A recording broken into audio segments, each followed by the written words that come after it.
जबरदस्त जोर जबरदस्त जुलुम करी सरकार जदि चेयरमैन मान चाहिए नापी ये मुझे दृढ़ भाव में निंदा करुच्ची एवं आमे आपण को कही रखे बिजु जनता दल सारा ओडिशा रे 90% चेयरमैन होती आमर किए 4-5टी 10टी चेयरमैन पलैले आमर दुख ना किंतु जो भाई ढंगर सेटा को आम विरोध करुचु एवं बहुत जल्दी विरुद्ध में अनास्था आसो एवं अनास्थार से परास्त हो ब्लॉक अध्यक्ष जो मैंने अच्छा समिति सभ्य मैंने निर्वाचित करके भद्रक जिले में 7 को 7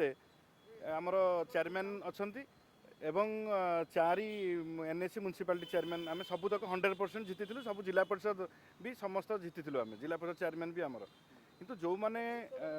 बीजेपी सरकार आसिला परे विभिन्न उपाय एवं विभिन्न ढंगरे से चाप प्रयोग करी बल प्रयोग करी क्या बार्गेनिंग करी एमती चेयरमैन मान जो नौकरी ये गोटे गणतांत्रिक पद्धति रे ये गोटे कलुषित वातावरण सृष्टि करुच्ची एवं जो माने शुणु जो माने जाउचंती दल छाड़ी जो चेयरमैन माने जाउचंती तांको गले सेमानकर किछि प्रभाव रहिबो नाही आपण मैंने भी जानते चेयरमैन मान समिति सभ्य मैंने विधायक मैंने करें तेणु से कौन प्रभाव ना जो मैंने एमएलए कैंडिडेट बा एमपी कैंडिडेट एमएलए जो मैंने अच्छा से मैंने पूरा स्ट्रंग होल्ड भद्रक जिले में बिजु जनता दल संगठन अच्छी एवं आपड़ देखिए आगामी पंचायत निर्वाचन में बिजु जनता दल बहुत भल रिजल्ट करा जाऊँगी एमने गले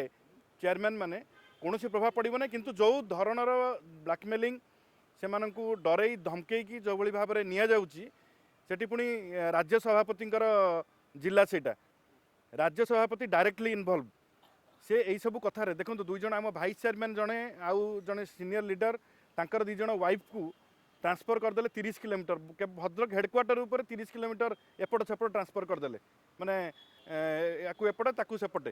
ताकू कोर्ट स्टे देइचंदी तो यही भाव में जदि जबरदस्त जोर जबरदस्त जुलुम करी सरकार जदि चेयरमैन मान चाहिए नापी